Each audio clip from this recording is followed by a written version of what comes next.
guys. Hey, It's Christian, and Cashier. and I know this isn't the traditional way that couples start off a YouTube channel. I don't even know if there is a traditional way, but I know that this isn't the most conventional way. Um, but we feel like, or I suggested that our first YouTube video be us talking about something that me and Cash personally talk about all the time. And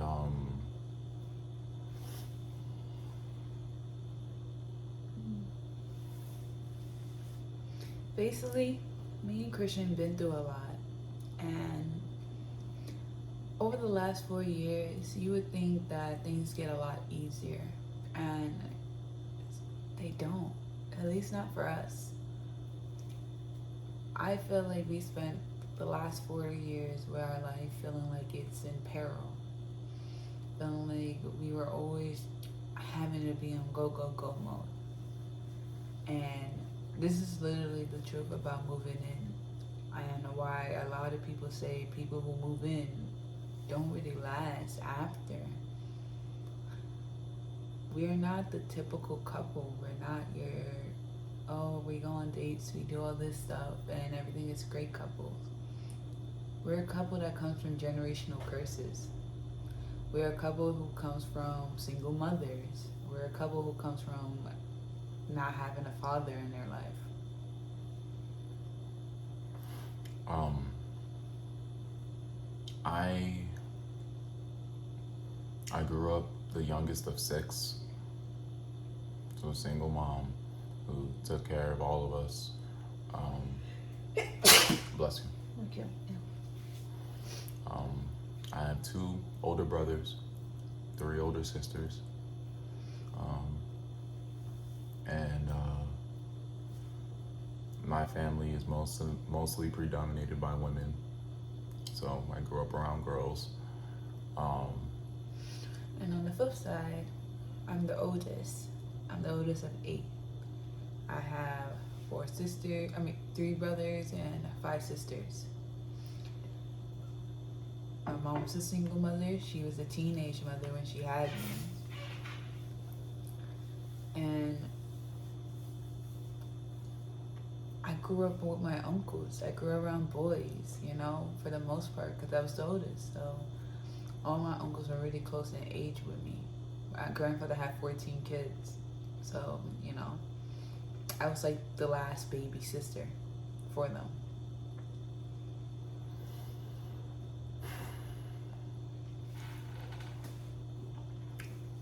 I don't want to make this a life story about me, so I try to be like as concise as possible, and I'll try to go into how me and Cache got together.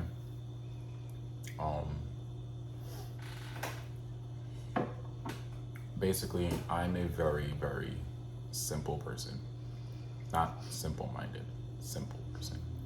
I like music, I like wrestling, I like Dragon Ball Z, I like Pokemon, and that's pretty much it. It's all I've been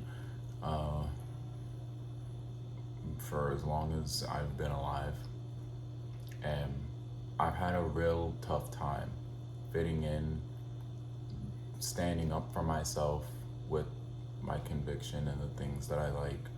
And I got I got bullied a lot and stepped on a lot in school, and I allowed it because I didn't I didn't find the confidence in myself to fight back. I was scared to fight back and stand up for myself. And I will always cry and find the easy way out. And I was just known as that person. And it led to me not liking myself to the point where it grew into a lot of self-disrespect. Um, I didn't have a lot of respect for people around me, and I would have a lot of envy for those who were doing better than me because I wouldn't understand. Um, and because of it, I became a really, really weak and self-harming person. Um,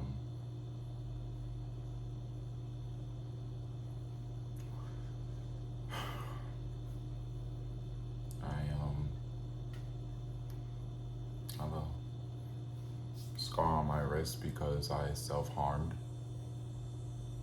and I would do a lot of things for attention, and I wound up with this big imposter syndrome for years, and I've acted like people who in real life know me but don't even like me or respect me.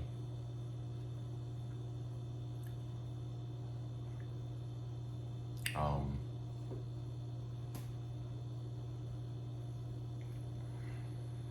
I became really selfish, really lazy, um, and I didn't love myself. I didn't like myself. I didn't know how to be myself until I met Cash. Um, and from the beginning all the way up until this day in the relationship, even just 15 minutes before this, you know, we would have this same talk about, you know, me having the same pattern over and over again. And it will just come from me not having respect for myself and thus not having any respect for the relationship. Um, and I did say I was gonna tell you how we got together, but I want to give you a chance to, tell them where you come from. Well, for me, I was born third generation immigrants from Jamaica. My mom, my grandfather, and my grandmother came on here, for a better life in Jamaica. I don't come from the best upbringing, but that's not my business to tell.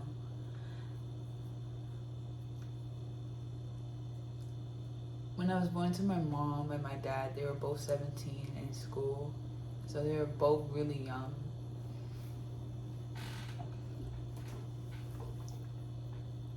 They obviously didn't last. My dad had another woman pregnant at the same time as my mom, so I have a brother who's 1 month younger than me.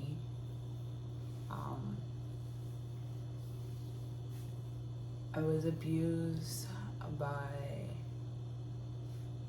men in my mom's life, and I just don't want to say Nick because, ties. But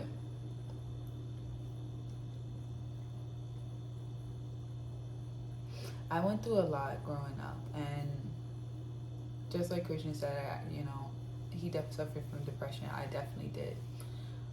Most of my time it was spent going to 14 different schools. My mom was always moving for erratic reasons. Sometimes it was because we were evicted. Sometimes it was because she broke up with her current boyfriend at the time and she just didn't want to stay in that area no more. My dad ended up having 4 children, and then my mom ended up having 5 more children. And one thing I did take serious was being a big sister. It was like my reason for living. It was this unconditional love that I had with them, and they had it with me. most people in my family look at me weird because I was born with a speech problem. I didn't start talking until I was 3. So they basically thought, most of my family basically thought that meant I was retarded. My mom even tried to get me into special ed schools and classes, but I was too smart, and she couldn't get me in because every test I would pass with flying colors, and every one of my classes I was just an exceptional student in. I was always trying to blend in, but for some reason I always end up standing out. Every time I went to a new school, I always tried to be that new kid that nobody even talks to, like the new kid that everybody just like, oh, okay, new kid. But it was never like that. I was always the center of attention, whether it's because of my height or because of my rapping or because of my little sister, because I used to take her from classes and, you know, she was very pretty. I guess I can skip the semantics and go to when me and Christian first met, which was in 10th grade. And he didn't know, but I had a huge crush on him back then. He was in 1 grade lower than me, and I was actually friends with his sister, and I didn't even know she had any other brothers and sisters. But I would look at him inside of the classrooms, and, you know, I would catch his eye, and he would just look at me, and I would like stare at him, and I would want him to say something to me, but he wouldn't say anything. He would just keep it moving, keep it quiet, and I did the same. I didn't know she liked me, like she said, and Cache wound up, well, she didn't really like move away. She more or less got kicked out of her house, and she went to New York. Basically, me and my mom had a one-sided fight. More so, my mom was fighting me, and it was over the stupidest thing. It was over a lipstick that I had brought myself, and she had asked me to use it. I told her she could. My little sister, one day when we were cleaning the garage, because my mom was pregnant, and she was just having these fits of anger because her baby father at the time just didn't want to be with her and just was harassing her. So I was used to it though, because she always took out whatever was going on in her life on me. And this time it was just really bad. I remember like a part of it, like a week before I got kicked out, I tried to take my own life. I took a whole bottle of these. I forgot what kind of pills they were, but I remember they were over like 600 milligrams or something like that. And I remember her baby father was having dinner, and I had washed the dishes, and we were sitting down, and he was like, this plate is filthy, this plate is filthy. It really wasn't, but he was just always like on like a tone. So my mom took upon herself to say, you're disgusting, I hate you. And she was just around my siblings, I might add, was going to town on me. She was just saying like, I'm fucking disgusting, that I'm not a woman, I don't know how to be a woman, how I don't know how to wash the dishes, I'm a fucking idiot. And she was just going crazy on me, to the point that I just got up and went downstairs to my room, and I just didn't want to live anymore. And I went down, and I had the bottle of pills, and I wrote a little note, and I put it in my drawer, and I took the bottle of pills, and I tried to go to sleep. My sister came down to check on me. I told her to leave me alone. I didn't want to be bothered. She went back upstairs, and then my mom's baby father came down to talk to me, and he tried to apologize, saying he didn't know my mom was going to take it that far. He didn't know she was going to do that or say those things, and I just told him I just wanted to be alone. At this time, I already accepted my fate, and I already took the pills and I just, wanted to go to sleep. And then I did. I went into a deep sleep. Usually I'm a restless sleeper. I always wake up in the middle of the night. I didn't. When I woke up, it was morning time. And I just remember my little brother waking me up, asking me for a bowl of cereal. And I remember not feeling any pain. Like, I literally woke up and I didn't feel anything. I didn't feel no aches, no nothing. No headaches, anything. And I remember I took about 10, 12 pills and nothing happened. And I told myself that God, the universe, they wanted me to live for my siblings because I woke up, the first face I saw was my little brother. So I got up and made him cereal. And I told myself to be stronger for not just myself, but for them. Don't let nobody push you around because people will push them around. Now fast forward a week, my mom wanted to move, so we were cleaning out the basement or the garage, and as we were cleaning out the garage, she was just coming down to bother me, my sister, just call us bitches and stuff. And my little sister went into the car that was parked in there. It wasn't a car that we used. It was just like one of those cars that my mom brought just because she felt like she wanted to add to her value. And she went into the car and she took out my Rihanna lipstick. And I have a whole collection of these lipsticks. I had about 12. So my sister knew it was mine. And she was like, here, cashier, here's your lipstick. But she smeared it all over her lips. And this is my baby sister, not the other one. She smeared it all over her lips and she went upstairs. Me and my other sister were cleaning, and all you hear is my mom come down to me, give me my lipstick, give me my lipstick. And I looked at her and I'm just like, you've been picking fights with me this whole time and you know this is not yours. I brought this with my own money. Like, it's not your lipstick.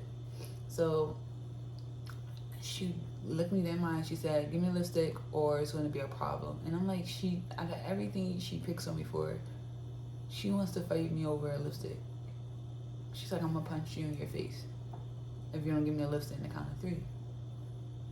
And at this point, I've been berated. I tried to kill myself. All these things. I didn't really care at this point. And she said 1, and I looked at her. And she said 2, and then she punched me in my face. Then she tried to fight me. Mind you, she's pregnant. And she was already losing the baby. She was already seeing blood and spotting. And my love for my siblings, I'm not going to fight my mom. So we're on the floor. We're on the concrete floor. And I already had concussions from basketball and from another thing that happened to me. And my mom, when I was on the floor, because she pushed me down on the floor, and sometimes I just let things happen to me because it would just speed up the process. But this time, she banged my head on the concrete floor. And my siblings all panicked because they know I have concussions. And at this time, I already had about 3. So they're panicking and they're trying to pull my mom off of me. And they're saying, you're going to kill her. You're going to kill her in the house. She has concussions. You're going to kill her. And she took that as I think my sister was 12. And then my baby brother, who was about 4 or 5 at the time. She took that as them jumping her. And that's what she said, that me and my siblings all jumped her. When I saw my little brother trying to pull my mom off her, and he said, please get off my mom. And he was talking about me being his mom. And I just wanted it to end. My little brother is crying. My baby sister's crying. My other sister, she doesn't know what to do. So she ran to try to go find our iPods that my mom always tries to hide because she doesn't want us to have contact with our family or the outside world. So I grabbed my mom's hands and I stood up. And I leaned her on the car and I put her hands on the car and she was just like, get off me, get off me, get off me. And I told her, I'm not letting you go until you stop. And she wouldn't stop. I held her there. My sister came. She said, I got the iPods. We can call somebody. I held her arm on the hood of the car. And as soon as I saw my sister run, I let her go and I ran. And we ran down the hill of the house. And when we went down the hill of the house, we were down there for about half an hour. Her baby father had came. My mom told him that we jumped her and tried to kill her and the baby. So he tried to hit us with his car. And we jumped out the way. He went up. My mom, told her side of the story, even though it wasn't true. She called my grandmother, told her her side of the story, even though it wasn't true. And she told me, get your stuff and come. I told her I'm not coming back in the house. So she said, okay, you're going to New York. She said, pack a book bag and that's it. I packed all my stuff that I brought and that my grandfather brought me. I left everything that she ever brought me, which wasn't much. I put it in the car. It's a big garbage bag. Her baby father looked at on it and was like, didn't you tell her? You see how she doesn't listen to you? Didn't you tell her to only pack a book bag? And she told me to bring all that stuff back that I brought and that my grandfather brought me, and to only get a book bag full of things. So I packed 2 packs of shirts, 3 underwears, 2 jeans, sweatpants, and I had my Uggs on. And this is the middle of summer. And I got in the car. And we drove, me, my sister, and my little brother. We all was in the back crying, huddling together. And I remember when we got to New York and we got in front of my grandmother's house and I jumped out the car. My mom gave me a copy of my birth certificate. And I remember looking at her and saying, I'm free. I'm free. And she got so mad, she just drove off. And I went to my grandmother's house. She didn't give me much paperwork, and I had to go and get my own social security card, a brand new birth certificate, because I wouldn't be able to go to school. And when my grandmother asked her for the paperwork, she told me to just drop out.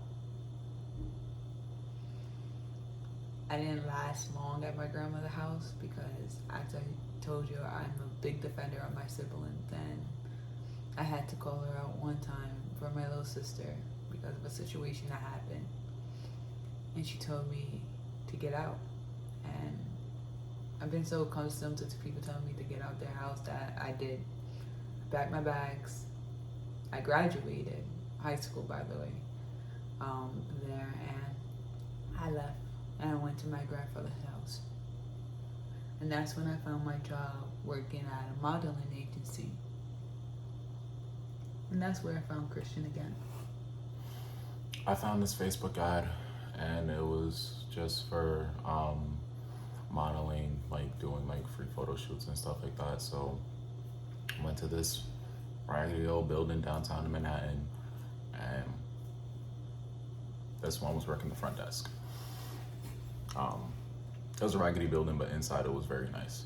And she was working there, and I instantly recognized her, but I wasn't sure. And she wasn't sure, but like she knew. So like she waited until like I filled out the welcome form, and I just, it was just like, you Cash? And she was like, you're Taji, right? And I'm like, yeah. And then I guess we kicked things off from there. Don't lie. Okay, all right. Look, I'm not gonna lie. She had a boyfriend.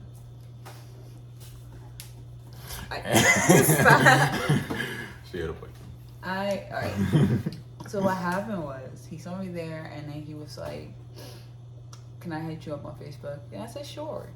So we texted on Facebook, and I'm not thinking anything of it because I know this man. We went to school together. So he was just like, he texted me on Facebook about 2 weeks later. He didn't even text me right after. It was like 2 weeks. And he was saying, oh, would you like to go to the movies with me? And I told him, I actually have a boyfriend. So no, I have to decline your date. And he was like, oh, okay. And he was like, I won't bother you anymore. And I'm like, no, no, no. We could still be friends. We could still chat, you know? But yeah, I have a boyfriend. So he said, okay. And we chatted and we talked on Facebook Messenger. And I was going through it with the person I was with at the time. And I knew me and him wasn't going to last anyway. He was just not on the same mindset as me. And I remember on this particular day, we were watching the Super Bowl, I think. Mm-hmm. And I think he told me, like, I don't know if you was making me watch it through your phone. I was. We was on Facebook video chat, and I just had my phone just on the TV. I forgot what I said specifically that day.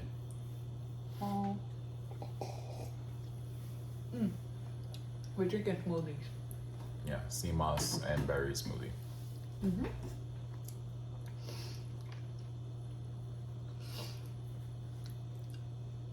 That was the first time we were actually like enjoying each other's company. Even though I thought he was a little corny at times, and I was like, "Oh, look at this geek,"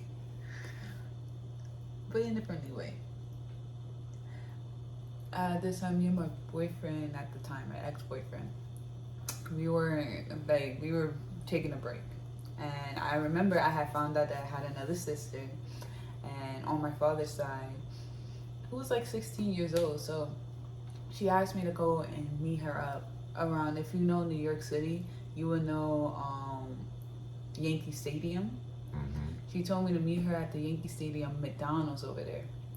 So I went over there and I was at this train station waiting for her, texting her, and she told me that she wasn't gonna make it. It was her birthday weekend, and this is around February. So he's like, I'm not gonna make. Oh yeah, that's what happened when we were on talking about football. It was you were gonna meet your sister. No, it was Valentine's Day, and I asked you who was your Valentine, and you was like, it was my mom. No, you was like, it was this special girl in my life. It was this special girl, and I'm like, what girl? It was a joke.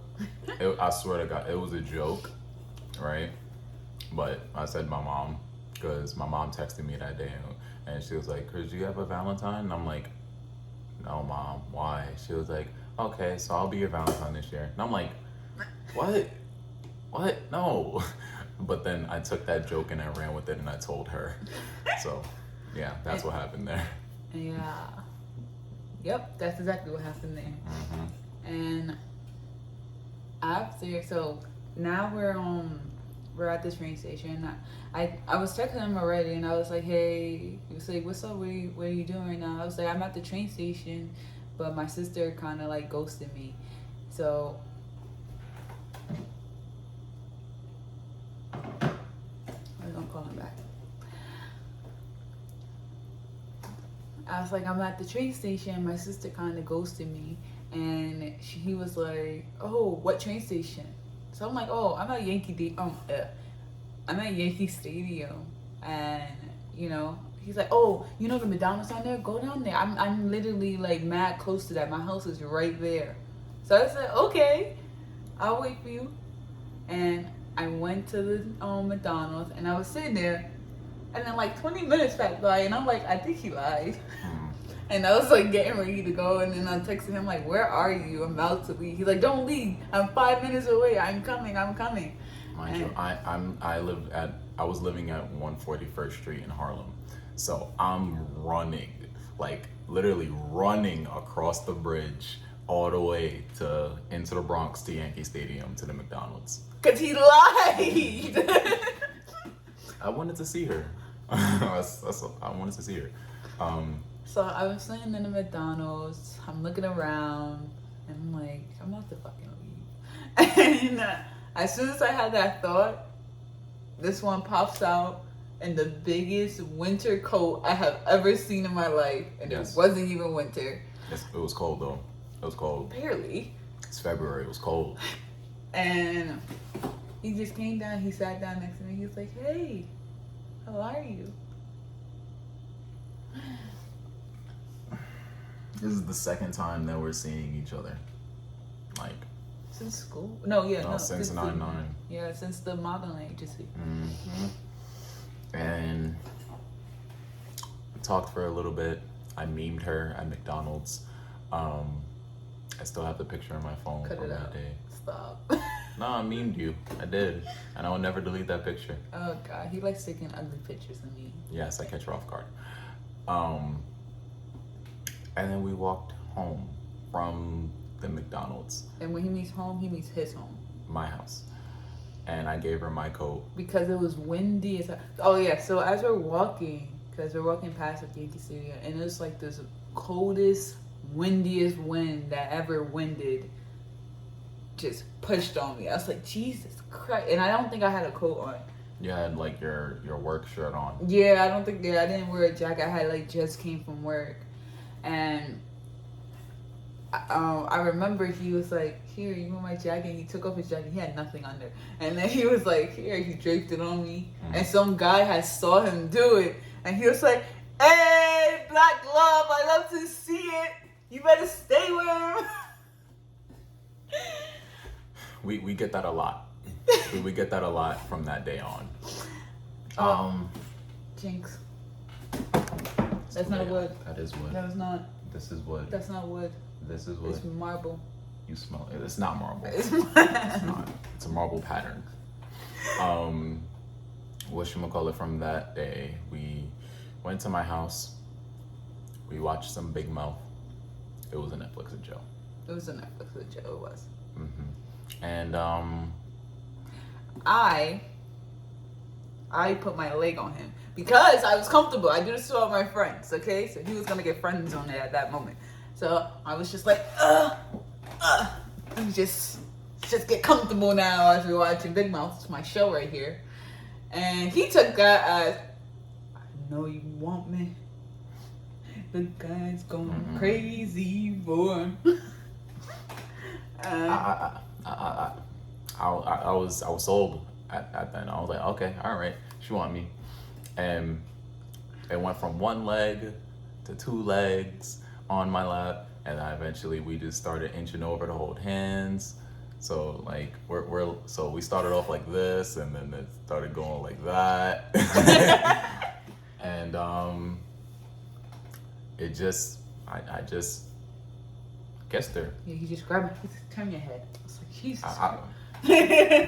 I just kissed her. I know it was just a heat of the moment thing. I was like, oh, so I guess we doing this. Like, and then the weirdest thing happened. We end up, I know it's so weird, but it's like a movie, low key. we just stared at each other for like 10 minutes straight. Yeah, we were just staring into each other's eyes and just taking each other in. I don't know why we did that, but it's true. It's like literally true. We just sat there and we stared at each other's eyes. Like, I think it takes paint faster to dry than it took us to stop locking eyes. Like, we were staring at each other for a hot minute. So after that, I had a lot to think about because I had to cut off completely the ex, and so I'm like, yo, we're not even gonna get back together. And me and Christian, we say like our whatchamacallit, our date is like somewhere between February 16th to February 20th. That's like our 4-day window. Because we never officially said we're together. We just ended up together. Dang, this actually